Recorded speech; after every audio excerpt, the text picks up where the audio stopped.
আসসালামু আলাইকুম রহমতুল্লাহ। সুপ্রিয় দর্শক, ছাত্রদল সভাপতি রাকিবের যদি একটুও লজ্জাবোধ থাকে তাহলে তার পদত্যাগ করা উচিত। এমনি তো তার বয়স 37 থেকে 38 বছর, 25 সাল পর্যন্ত মনে হয় 38 বছর বয়স হয়ে গেল। তার এখনও ছাত্রত্ব ধরে রেখেছে এবং সে ট্যাগের রাজনীতি শুরু করেছে ছাত্রলীগের মতো। তো গতকাল টক শোতে তাকে নাকানে সুবানি খাওয়াইছে, শিবিরও দিছে, ওই দিক থেকে বৈষম্য বিরোধী ছাত্র আন্দোলনের নেতা হান্নান মাসুদ সেও দিছে। মানে সেই ডোজ দেওয়া দিছে। তার যদি লজ্জা থাকে তাহলে সে আর মিডিয়ার সামনে আসবে না বা শিবিরের বিরুদ্ধেও কথা বলবে না, তার পদত্যাগ করাই উচিত। তো প্রিয় দর্শক, এই বিষয় নিয়ে গুরুত্বপূর্ণ আলোচনা করেছেন আমাদের বড় ভাই মোহাম্মদ সুলাইমান। তো চলুন আমরা তার ভিডিওটা দেখে আসি। ছাত্রদল সভাপতি জনাব রাকিবুল ইসলাম রাকিবের যদি লজ্জা থাকে জরুরি ভিত্তিতে তার পদত্যাগ করা উচিত। একজন ছাত্রনেতা হিসেবে মান সম্মানের আর কিছু নাই। এটা ছাত্র রাজনীতির জন্য কলঙ্ক। আমাদের খুবই মায়া হয়, করুণা হয় এবং আমাদেরও কষ্ট লাগে, কারণ এই দলের জন্য আমরা অনেক করেছি। তারেক রহমানের সাথে কাজ করেছি, বিএনপির পক্ষে বলেছি। সেই তারেক রহমান এবং আমাদের প্রিয় খালেদা জিয়া, যাকে আমরা অন্তঃস্থল থেকে মহব্বত করি এবং করব, স্যালুট জানাই খালেদা জিয়া। তাদের দল এখন জনগণের কাছে ট্রল কিংবা হাসি তামাশার বিষয়ে পরিণত হয়েছে। মানে এটা হতে দেওয়া যায় না। এই জন্য বলবো, যারা বিএনপিকে ভালোবাসেন, যারা ছাত্রদলকে ভালোবাসেন, তারেক রহমান এবং তারেক রহমানের সম্মান যারা রক্ষা করতে চান, খালেদা জিয়ার প্রতি যাদের আবেগ আছে, জিয়াউর রহমানকে যারা শ্রদ্ধা করেন, ছাত্রদলের এই সভাপতিকে পাল্টান ভাই। আপনাদের মান সম্মান কিচ্ছু রাখবে না। আপনাদেরকে জনগণ এখন থুতু দিচ্ছে। গত 24 ঘন্টায় কয়েকটা ঘটনা ঘটেছে, যে ঘটনার পর ব্যক্তিত্ব সম্পন্ন কোনো লোক হলে ছাত্রদল সভাপতি রাকিব পদত্যাগ করবে। একেবারেই জরুরি ভিত্তিতে পদত্যাগ করা উচিত। দেখেন, যে অনৈতিক বিষয়টা ফাঁস হয়েছে এবং তিনি স্বীকার করেছেন, যেটা নিয়ে আগেও আমি কথা বলেছিলাম, শিবিরের উপর দায় দিয়ে দাও। সাংবাদিক প্রশ্ন করেছে যে 5 আগস্টের আগে বা 5 আগস্ট পর্যন্ত আপনারা শিবির ছাত্রদল একসাথে আন্দোলন করেছেন, এখন আপনারা একে অপরের প্রতিপক্ষ হয়ে গেলেন। তারপরে ছাত্রদল সভাপতি সেক্রেটারিকে শিখিয়ে দিয়েছে শিবিরের উপর দায় দিয়ে দাও। এটা গণমাধ্যমে এসেছে, ফাঁস হয়ে গিয়েছে, এটা নিয়ে আলাদা রিপোর্ট হয়েছে, এটা নিয়ে তোলপাড় রাজনৈতিক অঙ্গন। মানে এইভাবে মুখস্থ স্ক্রিপ্ট এবং পরিকল্পিতভাবে অন্য একটা দলের বিরুদ্ধে বলতে পারে কিনা, এটা কোন নৈতিকতা? কোন একটা দল পরিকল্পিতভাবে কোনো যুক্তি ছাড়া ওদের উপর দায় মুখস্থ চাপিয়ে দাও, মানে এটা কোনো রাজনীতির নামে ফাজলামি। নতুন বাংলাদেশে এগুলো কি দেখছি আমি? ছাত্র রাজনীতির নামে এই ছাত্র দলের মাথা মোটা চাচ্চুরা ফাজলামি শুরু করেছে। যে হয়ে গেল যে মুখস্থ কথা, যে শিবির, মানে নাসির কি শিশু যে ওকে বলে দিবে যে শিবির উপর দায় চাপিয়ে দাও? এই দায় চাপানোর রাজনীতি, এটা তো শাহবাগী রাজনীতি, এটা তো আওয়ামী ফেসিজমের রাজনীতি। এটা তো ফাঁস হয়ে গিয়েছে। এখন এটা ফাঁস হওয়ার পরে ছাত্রদলের ছেলেরা প্রথমে গোপন অনেক মেসেজিং আমাদের কাছে এসেছে। তারা বলেছিল যে এটা বলে দাও এআই জেনারেটেড, মানে এটা এডিট করা হয়েছে। কিন্তু তথ্য প্রযুক্তির যুগে এইসব ছাগলামি কি আর মানুষ খায়? পরে তো ছাত্রদল সভাপতি নিজেই স্বীকার করেছেন, হ্যাঁ এটা আমি বলেছি বা স্বীকার করা হয়েছে। এটা নিয়ে কোনো বিতর্ক নেই, মানে এটা এস্টাবলিশড। এই তথ্য প্রযুক্তির যুগে ফাজলামি শুরু করেছেন, শিবিরের উপর দায় চাপিয়ে দাও। এই কথা ফাঁস হওয়ার পরে এই আওয়ামী ফ্যাসিজমের রাজনীতি, এই দায় চাপানোর নোংরা রাজনীতি বাংলাদেশের রাজনীতি কলুষিত করছে, বাংলাদেশের রাজনৈতিক সংস্কৃতি ধ্বংস করে দিচ্ছে। শিক্ষা প্রতিষ্ঠানে আবার লাশের ইঙ্গিত আমরা দেখতে পাচ্ছি, কারণ শিবিরের উপর দায় চাপিয়ে দাও। এই দায় চাপিয়ে তো এরা হত্যা করবে। এই দায় চাপানো মানে ট্যাগ দাও, হত্যা করো। অতএব দেশের রাজনীতির স্বার্থে, আইন শৃঙ্খলা পরিস্থিতি ঠিক রাখার স্বার্থে এই ছাত্রদল সভাপতি এই তো পদত্যাগ তো করবেন না। জনগণ পিটিয়ে ল্যাংটা করলেও তারেক রহমান বললে পদত্যাগ করবে। তারেক রহমানকে বলবো যে আপনার যদি সামান্য আত্মসম্মান থেকে থাকে, আপনার বাবা এবং মায়ের রক্ত যদি আপনার শরীরে থেকে থাকে, এই মাথা মোটাকে লাথি দিয়ে ছড়িয়ে দিন। ঠিক মতো কথা বলতে পারে না, ইংরেজি উচ্চারণ করতে পারে না, কুয়েটের পুনরূপ জানে না, এই যাত্রাবাড়ির সেক্টর কমান্ডার যাত্রাবাড়ি নিয়ে কথা বলতে গিয়ে এমন বাংলা বলছে, আপনি আশ্চর্য যে ক্লাস 2 বাচ্চা এগুলো জানে। আঞ্চলিক কথা সমস্যা না, আঞ্চলিক ভাষা আমরা ইচ্ছা করে বলি, কোনো সমস্যা না। এটা সাবেক রাষ্ট্রপতি আব্দুল হামিদ বলতেন। এটার মধ্যে একটা আর্ট আছে। এবং বর্তমানে দেখবেন যে টক শো বা এই উপস্থাপনা বা এগুলোতে কিন্তু আঞ্চলিকতা আরো বেশি মানুষ খায়। যেমন পিনাকি ভট্টাচার্য আঞ্চলিক ভাষাকে একটা আর্ট হিসেবে উপস্থাপন করেছেন, বিশেষ করে রাজনীতি বিশ্লেষণ। এই জন্য আমরাও চেষ্টা করি মাঝে মাঝে আঞ্চলিক ভাষায় কথা বলতে। এবং খালেদ মহিউদ্দিন ইদানিং মাঝে মাঝে আঞ্চলিক কথা বলতে চান।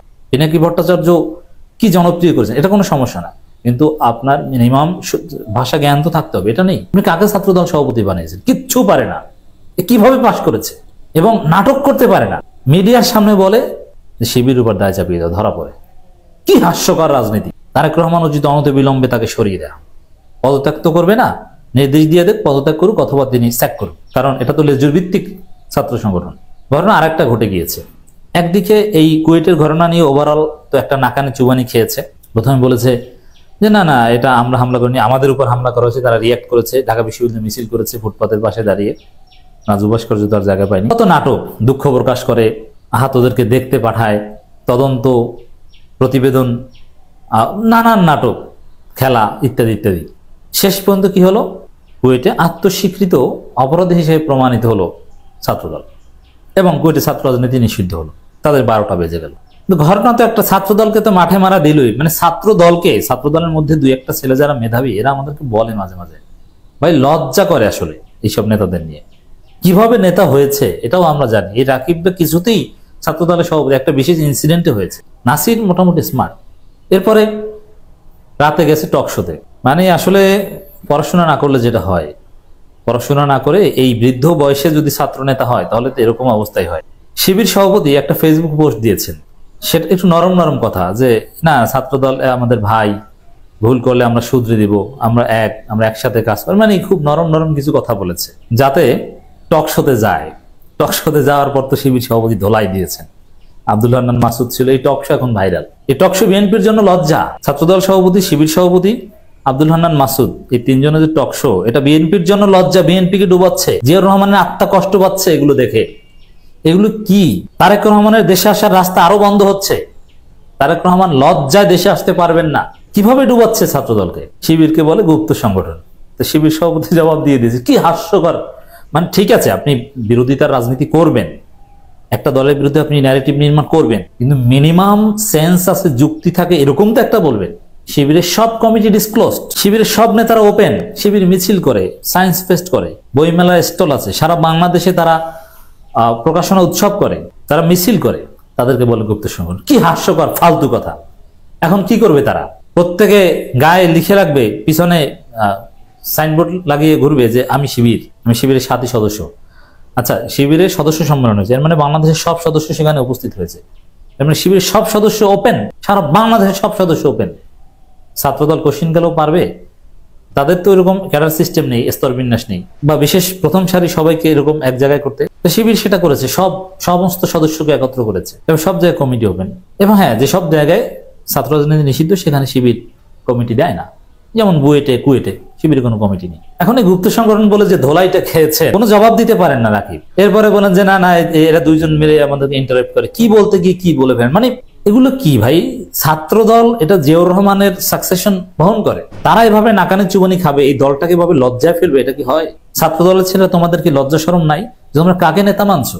একে কেন লাথি দিয়ে সরিয়ে দাও না? এজন্য আমি বলবো যে ছাত্রদলের পার্সপেক্টিভে যদি বলি, ছাত্রদলের ভেতর থেকে চাপ প্রয়োগ করে একে সরিয়ে দেওয়া উচিত। ছাত্রদলকে একেবারে মাটির সাথে মিশিয়ে দিবে, জনগণ থুতু দিচ্ছে টকশোতে, মানে যেখানে ছাত্রদলকে রিপ্রেজেন্ট করছে। দেখেন, এ আসলে ছাত্রদল নয়, শিবির। এটা আপনারা সন্দেহ করেন ছাত্রদলকে ডুবানোর জন্য এজেন্ট হিসাবে কাজ করছে কিনা, কারণ শিবিরের উপর দায় চাপিয়ে দেয় এইভাবে বলা, এইটাই তো ছাত্রদলের রাজনীতির সব ক্রেডিবিলিটি খেয়ে দিয়েছে। এ আসলে ছাত্রদল না শিবির কে জানে? এ তো শিবিরকে অ্যাডভান্টেজ দিয়ে দিচ্ছে, শিবিরকে জিতিয়ে দিচ্ছে। টকশোতে শিবিরের কাছে নাকানি জুবানি খাচ্ছে, আব্দুল হান্নান মাসুদের কাছে নাকানি জুবানি খাচ্ছে। মান সম্মান কিছু নাই ভাই। অতএব ছাত্রদলের ভাইরা, তোমরা দ্রুত ওকে পরিবর্তন করো। আর আমি বলবো যে নৈতিক জায়গা থেকে শিবিরের উপর দায় চাপিয়ে দেওয়ার রাজনীতি, এটা হত্যার রাজনীতির ইঙ্গিত দেয়, এটা শাহবাগী রাজনীতি, ট্যাগিং এর রাজনীতির ইঙ্গিত দেয়, যেটা আওয়ামী রাজনীতি, ফেসিজমের রাজনীতি, শাহবাগী রাজনীতি। অতএব এই ঘটনা ফাঁস হয়ে যাওয়ার পর পদত্যাগ করা জরুরি। তবে বিএনপিতে তো কোনো গণতন্ত্র নাই, ছাত্রদলে তো কোনো গণতন্ত্রই নাই। এটা তো ওই টকশোতে আপনারা দেখেছেন, কোনো জবাব দিতে পারে না, কিচ্ছু না, সব উল্টাপাল্টা ভাবে চলছে। বিএনপির রাজা হচ্ছে তারেক রহমান, ঠিক আছে? রাজা হলো তারেক রহমান, ভালো মানুষ, নেতৃত্বের যোগ্যতা আছে। তারেক রহমান আপনার যোগ্যতা দিয়ে আপনি দ্রুত একে সরান।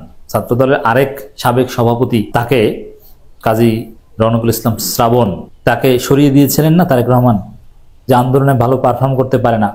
সাইদ মাহমুদ জুয়েল ভালো পারফর্ম করেছিল, তাকে রেখে দিয়েছিলেন, তারপর ভারপ্রাপ্ত সভাপতি বানিয়েছিলেন। এরকম একে সরিয়ে দেন, প্রয়োজনে ভারপ্রাপ্ত দেন। এই লোক অরিজিনাল ছাত্রদল কিনা, না ইচ্ছা করে ছাত্রদলকে ডুবাচ্ছে, না আসলেই মেধাটেদা কিছু নাই। আমি হিসাব মিলাতে পারছি না যে এত বোকা হলে ঢাকা বিশ্ববিদ্যালয়ে আবার সায়েন্স ফ্যাকাল্টিতে পড়ছে কিভাবে। এর মানে এর অন্য কোনো সমস্যা থাকতে পারে, অতএব সরিয়ে দেওয়াটা খুব জরুরি। দর্শক, আপনারা সোলায়মান ভাইয়ের ভিডিওটা দেখলেন, তো সোলায়মান ভাইয়ের কথাগুলো আপনাদের কাছে কেমন লেগেছে? যদি ভালো লাগে অবশ্যই ভিডিওটা শেয়ার করবেন, লাইক করবেন। নিত্য নতুন এরকম আপডেট ভিডিও পেতে আমাদের চ্যানেলটা সাবস্ক্রাইব করে রাখবেন। আজকের ভিডিও এই পর্যন্তই। সকলকে ধন্যবাদ। আসসালামু আলাইকুম ওয়া রাহমাতুল্লাহ।